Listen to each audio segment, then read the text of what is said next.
Hola a todos, hoy vamos a reaccionar al señor Dauno Totoro, un crack, que entre otras cosas nos va a explicar por qué no hay que pagarle a las eléctricas. Gabriel anunció que el alza de la luz va sí o sí y dijo que no estaba disponible para esa irresponsabilidad. Pero yo me pregunto, ¿por qué esa deuda la tienen que pagar las familias?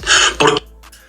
Bueno, la tienen que pagar las familias o bueno, los usuarios en realidad, más que ponerle el título de familia, porque no lo pagamos durante 4 o 5 años. O sea, se congelaron las tarifas. Y esto es lo que pasa cuando los gobiernos, los burócratas, se ponen a jugar con el mercado y dicen, bueno, acá vamos a congelar este precio. Pensando solo en la próxima elección, como si después, en algún momento, eso no te vaya a reventar. Ojalá tuviéramos, por ejemplo, un político como Milei, que el tipo asume y el primer día le dice a la gente, acá no hay plata. No hay plata, lo vamos a pasar mal, vamos a estar mal, no sé, 1, 2 años y recién ahí vamos a empezar a ir hacia arriba. ¿Por qué? Porque nos dimos una fiesta, porque no pagamos las cuentas, porque congelamos los precios, porque subsidiamos todo y ahora hay que pagar la fiesta. Y esto es lo mismo. Entonces los usuarios tienen que pagar porque no lo hemos pagado. O sea, esto ya debería haber subido. El problema es que ahora nos va a subir todo de golpe. Esa deuda se tiene que pagar sí o sí, a costa de nuestro bolsillo, pero por ejemplo, con las ISAPRES, ¿corrieron para hacerle una ley de perdonazo? Porque tenemos... No, a las ISAPRES no le hicieron una ley de perdonazo. Lo que hicieron fue repactar la deuda. Primero porque calcularon mal la deuda. Habían calculado 1.500 millones de dólares cuando en realidad eran como 300 millones de dólares, más o menos. Y el problema es que son mercados regulados. No es un privado que le cobró de más a las personas. Las ISAPRES son un mercado regulado. Las ISAPRES hacen lo que los políticos, lo que el Estado les permite hacer. ¿Y cuál fue el problema con las ISAPRES? Que le dieron una tabla de factores, le dijeron que podían cobrar una cosa y después le dijeron que no. Y cuando le dijeron que no, mandataron al Estado, mandataron al Congreso a fijar nuevos precios. Y el Congreso no lo hizo. Entonces las ISAPRES siguieron funcionando con la tabla que tenían antes. Porque lo que no podemos esperar es que una empresa funcione a pérdida. ¿Cómo funciona un mercado así? O sea, las ISAPRES tendrían que haber cobrado menos de lo que les significaba una utilidad. Así no funciona el mercado. Así ninguna empresa quiere hacer un negocio si está perdiendo plata. Y en el caso de las eléctricas es lo mismo. Es un monopolio natural. El Estado le entrega a las eléctricas el monopolio de la gestión de la energía eléctrica. Porque no pueden haber 10 empresas poniendo cables por todas partes, entonces se le da a una empresa en particular. Pero es un mercado regulado, ellos pueden cobrar lo que el Estado les dice y con las normas que el Estado pone. Entonces no es como que el privado quiera hacer lo que quiera y ya. Es el Estado el que, como no tiene ni puta idea de cómo fijar los precios, lo hace mal. A empresas de electricidad que han sido totalmente ineficientes, que apenas llueve o hay un viento se corta la luz, pero a cambio siempre las boletas siguen subiendo. Y obviamente cuando se cae un árbol y se corta la luz, hay un problema de la infraestructura que necesitan empresas como esta. Pero es que lo que tenemos que entender es que si el día de mañana, por ejemplo, se dijera, bueno, como no se puede tener más los cables, los vamos a tirar por debajo de la tierra. ¿Quién paga eso? Porque eso tiene un costo. Y ese costo se va a sumar a una posible boleta. Es decir, si mañana nosotros dijéramos, bueno, vamos a tirar todos los cables por debajo de la tierra, esa inversión que tiene que hacer la empresa, pero después te la va a traspasar a precio. Eso también tenemos que tenerlo claro. Se puede hacer, pero nada es gratis, todo tiene un costo. La gente está cansada de estos empresarios usureros, que además son empresas enormes, transnacionales, de capitales chinos, italianos o españoles. Además no es algo bueno que capitales extranjeros quieran venir a invertir a la concha su madre del mundo, al otro lado, y estén dispuestos a arriesgar y poner su dinero acá, generando empleo, generando riqueza. ¿No es eso algo bueno? Porque él lo dice como si fuera algo malo que sean capitales extranjeros. Si los capitales fueran nacionales, ¿sería mejor? No hay que olvidarse que estas empresas fueron privatizadas en dictadura y vendidas a precios baratísimos a empresarios afines a Pinochet. No, a ver, es verdad que durante la época de Pinochet se privatizaron muchas empresas y después también durante la concertación, porque también en la época de Allende se estatizaron un montón de empresas. Y lo otro es que las empresas estatales, bueno, todos sabemos cómo funcionan las empresas estatales, funcionan muy mal, entregan un muy mal servicio. Por tanto, privatizarlas era una buena idea porque solo te están generando pérdida. Las empresas estatales que tenemos hoy, todas generan pérdida. Codelco genera pérdida, ENAP genera pérdida. Las empresas estatales todas generan deuda. ¿Por qué? Porque no tienen el incentivo de cuidar el dinero, porque no es dinero de ellos, es dinero nuestro que ponemos nosotros con nuestros impuestos. Entonces pagan tremendos salarios a los ejecutivos, bonos por términos de conflicto, por ejemplo en Codelco, que hemos visto que son millonarios. No tienen el incentivo a cuidar el dinero porque no es de ellos. En cambio el privado tiene todo el incentivo a que el dinero se cuide porque es su plata. Entonces cuando él dice que se privatizaron, sí, se privatizaron, pero hay que pensar que además Chile era un país en dictadura que estaba al otro lado del mundo y que nadie quería venir a invertir a este país, porque era un país muy pobre, con un 50% de pobreza. Después de la época de Allende teníamos un 1000% de inflación. ¿Quién va a querer venir a invertir en un país así? Entonces las condiciones tuvieron que ser muy buenas en ese momento. Pero no fue solo en la época de Pinochet. Lagos también privatizó un montón de cosas o licitó, por ejemplo, como las autopistas. Y tenemos autopistas de lujo gracias a eso. Ahora, hay que pagarlas, eso es evidente, todo tiene un costo. Pero ¿qué era mejor? ¿No tener nada y seguir con un 50% de pobres? No sé. Regalo que le hizo el Estado a esos grandes empresarios. Y no solo eso, sino que además estuvieron involucrados en casos de corrupción, como el caso Chispas, donde personajes como José Jurasek o Sebastián Piñera, cuando era senador, recibieron pagos mayores que el resto de los accionistas por parte de empresarios españoles. Entonces tenemos... Ya, pero eso no tiene nada que ver. Que en una empresa un accionista reciba un pago mayor que el resto de los accionistas es un problema entre privados. Es muy distinto que como en el caso de fundaciones, el político de turno se lleve los impuestos que son nuestros, que los ponemos nosotros, que es plata pública. Si hubo algún chanchullo en la empresa cuando estaba Piñera como senador o no, con las platas privadas que eran de ellos, a un accionista le pagaron más que a otro, anda a saber por qué. No tiene nada que ver con la corrupción que se genera a nivel estatal. Son dos cosas totalmente distintas. A estas empresas acostumbradas a ser ineficientes, a recibir beneficios de parte del Estado y a entregar un pésimo servicio, que hoy quieren aumentar el cobro a los bolsillos de las familias trabajadoras. Y ojo, que este es un monopolio que se les entregó de parte del Estado. Y entonces la política tradicional, desde la derecha, la concertación y el gobierno, están de acuerdo en una cosa, que esta deuda la tienen que pagar sí o sí las familias. Esta situación es realmente inaceptable, porque mientras los salarios no alcanzan a fin de mes, por ejemplo, Enersys tuvo los primeros 9 meses del año pasado ganancias por sobre los 275.000 millones de pesos. Ante esto, decimos que la deuda no se pague, que la deuda la paguen ellos. ¿Qué importa? Claro, pero ¿cómo no se nos había ocurrido? No paguemos la deuda. No paguemos la deuda. ¿Qué puede pasar? No puede pasar nada, no paguemos la deuda, total. Y si después tenemos deuda externa o si le debemos al Banco Internacional, no paguemos, ¿para qué vamos a pagar?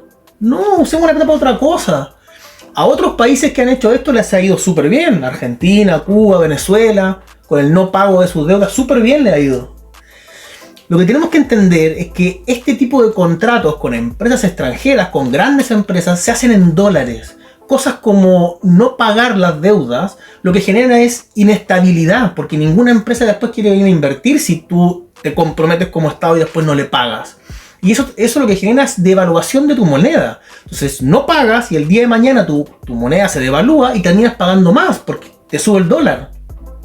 Entonces no funciona así la economía, crack. Tú no puedes decirle a una empresa con la cual tú pactaste, hiciste un contrato para congelar un precio y después decirle no te pago. Así no funciona la vida. Un puñado de multinacionales, lo que importa aquí son los intereses de las familias trabajadoras que ven cómo su salario no alcanza a fin de mes y que ven... Claro, y si las empresas se van, las multinacionales perversas y malvadas se van, ¿dónde va a trabajar esa gente trabajadora? ¿Dónde trabaja la gente trabajadora en Venezuela o en Cuba que no hay multinacionales? ¿Y cómo es la calidad de vida de las personas en esos países donde no hay multinacionales malditas y perversas y la gente no tiene trabajo y no tiene que comer? Esto es como un mundo paralelo. como nuevamente quieren descargar las alzas sobre sus bolsillos. Y si esas multinacionales no quieren asumir el costo, una medida básica de soberanía nacional es la nacionalización precisamente de todo el sistema energético. Claro, eso es expropiar a las empresas totalmente. ¿Cómo no habíamos pensado en estas? Ah, no, espérate, ya hicimos esto. Claro, en la época de Allende se estatizaron un montón de empresas. Bueno, en Venezuela también, en Cuba también. Y eso, ¿cómo hay? No, esos países no están tan bien, parece. No, pues crack, no funciona así. Si tú estatizas empresas y estatizas todo un sector, primero que después tienes que hacerte cargo como Estado de ese sector, con lo que dijimos antes, con la ineficiencia del Estado para eso. Segundo, le tienes que pagar a esa empresa si la vas a estatizar, a menos que estés pensando en simplemente expropiarla. Y ahí ya estamos hablando, o sea, si todo eso suena a socialismo, sí, es eso, vamos por ese camino. No dependa de un puñado de empresarios transnacionales o de grandes empresarios locales ineficientes, que esté al servicio del beneficio y la necesidad de las grandes mayorías y no de la ganancia empresarial, que esté gestionado por sus trabajadores, trabajadoras y usuarios para reorganizarla en función de entregar este servicio fundamental a las familias trabajadores y no al lucro de ese puñado empresarial o tampoco de grandes empresas mineras como ocurre al día de hoy. Por eso, claro, compadre, gestionado por los trabajadores. Eso sí que es una buena idea, porque el tipo que arregla los cables de la luz va a ser un tremendo CEO y va a entender muy bien cómo funciona el sistema. O sea, esto no nos va a generar pérdida por ninguna parte. No vamos a tener que después estar subsidiándolo con impuestos generales. No, olvídate. Hola compañeros, compañeras, muy buenas tardes. No podemos partir sino esta palabra haciendo una fuerte denuncia a la brutal represión que se vivió el día de hoy. Es inaceptable que un gobierno, el gobierno de Apruebo Dignidad, haya tomado la decisión de reprimir brutalmente una marcha histórica, una marcha de tradición de izquierda, una marcha que nos pertenece. Y este gobierno, junto a la policía, junto a los pacos, reprimió brutalmente. Represión que sufrimos también directamente y que muchos otros compañeros incluso no pudieron llegar acá al cementerio producto de la represión. Me encantan estas peleas de ciego, cuando la izquierda se pelea con la izquierda. Es como, ¿quién es más hueón? Es muy divertido. Denunciamos esa represión, denunciamos los ataques en contra de la marcha y en contra de las organizaciones de izquierda. Pero a 50 años del golpe militar, tenemos que partir también diciendo claramente que no olvidamos, que no perdonamos y que no nos reconciliamos. Y que en este día, en este lugar, en este cementerio, hacemos memoria por los caídos y las caídas, culpables, donde quieren responsabilizar a los trabajadores y su organización, a la izquierda, responsabilizarla del golpe. Y por su parte... Bueno, la izquierda tiene responsabilidad en el golpe, por supuesto, si estaba en el gobierno. O sea, el gobierno de Allende era izquierda. El gobierno de Allende tenía la zorra, y eso es uno de los causantes del golpe. Tienen algo de responsabilidad, me imagino. Es que no nos tragamos esa frasecita del nunca más, porque el nunca más esconde dos engaños. El primero es el engaño de que quieren vestir de demócratas a esos que siempre han sido y siempre serán golpistas. Claro, este es el clásico de la izquierda. La izquierda, de alguna forma, es como la que reparte los carnets democráticos. Ellos van a decirte si tú estás en un lado o en otro, si eres un demócrata o si eres un golpista, ultraderechista, imperialista, en fin. Y ellos siempre se sitúan del lado bueno de la historia, ¿verdad? Ahora, este es el tipo de gente que organizó, por ejemplo, el 19 de octubre. El 18 de octubre, digamos, del 2019. Y ellos son los que querían votar a Piñera. De hecho, este tipo siempre ha estado en contra de lo que hicieron de llamar a plebiscito por la Constitución, no sé qué. Porque según él, con eso salvaron a Piñera. Porque él lo quería votar a un presidente democráticamente electo. Un golpe militar, o sea, un golpe de Estado en todas formas. Pero él dice que los otros son golpistas y él no, su postura es democrática. La derecha, los militares, el imperialismo. Y el gran empresariado no dudaría en volver a aplicar el terror del Estado en contra de la organización de los trabajadores, en contra de la organización popular, si sus intereses se ven nuevamente puestos en juego, si es cuestionado su orden y su poder. Pero también hay un segundo engaño, que es que cuando los partidos tradicionales dicen nunca más, también dicen nunca más a la existencia de un proyecto revolucionario que se proponga la construcción del socialismo desde abajo y confiando exclusivamente en la fuerza de la movilización y organización de los trabajadores. ¿Por qué alguien confiaría en un movimiento que propone el socialismo desde abajo? ¿Qué evidencia hay de que eso va a salir bien? Todo lo contrario, lo que podemos ver es lo que ha salido mal respecto de esas ideas. Es increíble que un tipo tan joven como este, que debe tener 30 años o 30 y algo, tenga ideas tan viejas, tan añejas, que ya han demostrado fracasar en todas partes. Pero hay gente que como que, yo no sé si es masoquismo, no entiendo muy bien en qué parte del cerebro se genera ese atrofiamiento que no te permite ver que esas ideas ya se llevaron a cabo, que no son nuevas, que no son novedosas y que no funcionan. Durante la revuelta y lo trata de demócrata. Ese es un insulto, es un agravio en los rostros de las víctimas de la represión de la revuelta. Bueno, esto es fantástico porque esto es realmente ver cómo el tipo que empujó a Boric, digamos, o empujaron ese tipo de movimientos y el Frente Amplio salió electo, digamos, con el mismo discurso de los movimientos sociales y que Piñera te vamos a perseguir por todos lados, no sé qué. Después llegaron al poder, se lavaron las manos y empezaron, bueno, no, Piñera es un demócrata, nos equivocamos, no sé qué. Y esta gente se queda abajo como diciendo, pero loco, me dijiste que eras de los míos, ¿cómo me estás traicionando de esa manera? Claramente, fueron ellos los impulsores del golpe, la derecha impulsó el golpe, sí, y no solo el golpe, sino que la masacre fría y sistemática de lo más avanzado de la clase trabajadora, que fue la más organizada y más consciente en América Latina en su momento. Y no se trata solamente de pasado, se trata de presente, porque se trata de lo que hoy la derecha es y representa.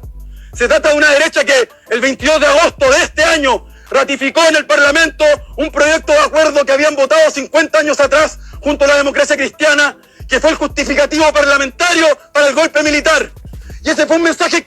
Y claro, lo que se mostró fue el documento que se firmó en esa época, en donde se estaba ratificando que Allende se estaba pasando por el orto la Constitución. Entonces básicamente decían, oye, este gobierno ya no es tan democrático. O sea, si tenemos un Congreso y el loco no está ni ahí con el Congreso y pasa las leyes por encima, como que de alguna forma se utilizó eso para justificar lo que sería el golpe. Un golpe que estaba justificado, el 70-80% de las personas estaban pidiendo que los militares hicieran algo porque era insostenible, un 1000% de inflación. ¿Cómo se vive con eso? Claro, yo creo que en eso no hay que perderse. Fue claro el mensaje que dio la derecha. Dijeron que justifican el golpe y que estarían dispuestos a volver a repetirlo. Y ojo, ahí hay que hacer la diferencia entre lo que es el golpe de Estado y la dictadura militar posterior. El golpe de Estado estaba plenamente justificado. Puede ser un poco polémico, pero lo voy a decir así. Si mañana los militares en Venezuela se levantaran contra Maduro y dijeran, ya, hasta acá llegamos porque el pueblo ya no puede más, y sacaran a Maduro del poder y después llamaran a elecciones populares, todos yo creo que lo celebrarían, o gran parte de la población. Y eso fue lo que pasó en Chile. En Chile es como que ya no se podía más. 1000% de inflación, no había comida, escasez, en fin, todo lo que siempre ha pasado en todos los países socialistas. Entonces la gente, de hecho, en la escuela militar, cuando la gente pasaba por afuera de la escuela militar, les tiraban maíz a los militares, como diciéndole, son unas gallinas porque no están haciendo nada. La gente le pedía a las Fuerzas Armadas que interviniera. Ahora, de ahí no se sigue que esté justificado lo que pasó después. 17 años de dictadura militar, con detenidos desaparecidos, con violación a los derechos humanos que son inaceptables, con tortura y todo eso. O sea, creo que son dos hechos que van por separado. El golpe militar para mí estaba justificado, la gente lo estaba pidiendo, lo estaba clamando porque se estaban cagando de hambre y porque estábamos yendo directo hacia Cuba. Y la dictadura posterior, que yo no justifico, creo que hubieron tremendos abusos de los militares, creo que Pinochet es un dictador y son cosas que van por caminos separados.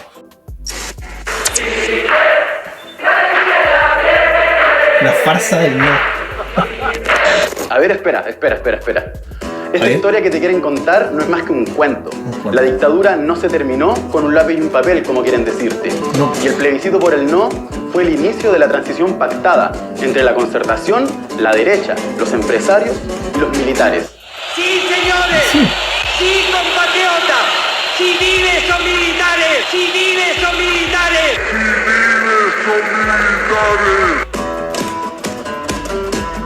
Que no te vengan con esa farsa de la alegría ya viene, porque la alegría llegó solo para los empresarios, para los Luxich, los Bonapen, los... No, eso es una estupidez, eso no tiene ninguna base. Desde el 90 en adelante, el 40% de la población salió de la pobreza. Chile tenía un 50% de pobres al final de la dictadura, y hoy tenemos algo así como un 8% de pobreza. Entonces, no, o sea, eso de que solo llegó para los empresarios, eso es falso. Además, en el informe de productividad de Michelle Bachelet, que fue elaborado por Joseph Ramos, que es un economista de izquierda, se concluye el milagro económico chileno y se desglosa cada uno de los ítems donde la gran mayoría de las personas tuvo acceso después de mucho tiempo. Cosas que hoy damos por sentado, como acceso al alcantarillado, acceso a un refrigerador y cosas así. Y el propio Joseph Ramos reconoce en el informe cómo las clases altas duplicaron sus ingresos en los últimos 30 años, mientras que las clases bajas lo multiplicaron por 4. Así que este sistema a los que más benefició fue a las capas bajas de la población, no a las clases altas. Jurasek, los Piñera, para los Lagos y para la concertación, pero nunca llegó para los trabajadores y el pueblo. Falso. El plebiscito, de hecho, fue un desvío al proceso de ascenso de masas que se venía gestando en los 80 para derribar al dictador.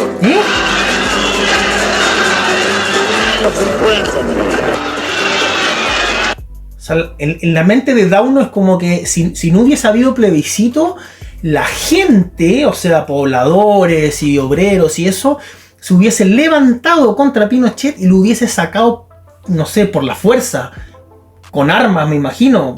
Está reconociendo que tenían armas. O no sé cómo en su mente se hubiese dado esa revolución que según él se estaba gestando desde abajo. Es extraño.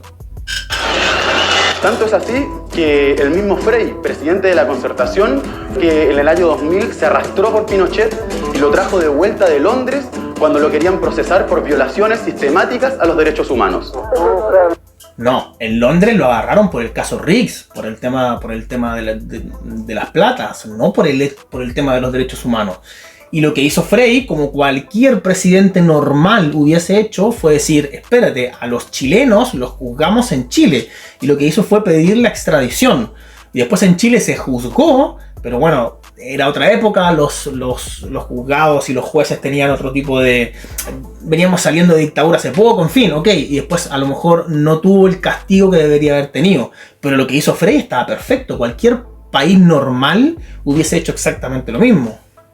Que eso que hacen, sé que ahí los meten a los muertos, ellos mismos los carabineros. El no fue la culminación del pacto que le entregó impunidad a los genocidas y que garantizó un modelo neoliberal para los empresarios y sus partidos que se llenaron los bolsillos. Por eso... Le dan con esto del modelo neoliberal, que yo creo que no tienen ni idea de lo que significa neoliberal. De hecho, el término neoliberal se acuñó para referirse a los socialdemócratas, que eran, en el fondo, que tenían medidas que estaban contrarias a los liberales. Pero hoy se usa como para dar un acento como de ultraliberal. Esa sería como la definición actual que esta gente usa del neoliberalismo. Ahora, Chile hoy en día está en el ranking, en el puesto número 23 de libertad económica, según el ranking Heritage, que se hace todos los años para definir la libertad económica de cada país. Ranking 23, llegó a estar en el número 15, si no me equivoco, en su mejor momento. Pero entonces, ¿cómo puede ser? ¿Quién está primero en los primeros lugares? ¿Quiénes son los países más neoliberales en ese sentido? Dinamarca, Finlandia, Suecia. Esos son los países que tienen mayor libertad económica. Porque la libertad económica se mide, por ejemplo, en la cantidad de impuestos, la cantidad de regulación que hay, en qué tan fácil es o no hacer negocios, en el fondo, poder transar libremente bienes o servicios. Y Chile está en el puesto número 23. no es un país ultra mega neoliberal y está muy lejos de los países. Ojalá fuéramos un país más neoliberal, ojalá fuéramos más como Finlandia. Yo creo que estamos todos de acuerdo que es un país bastante más serio que este. A diferencia de sectores de la oposición, como el Frente Amplio o el Partido Comunista, no conmemoramos el plebiscito y denunciamos que el discurso de la alegría ya viene no fue más que una farsa. A 30 años del no, ganaron los del sí.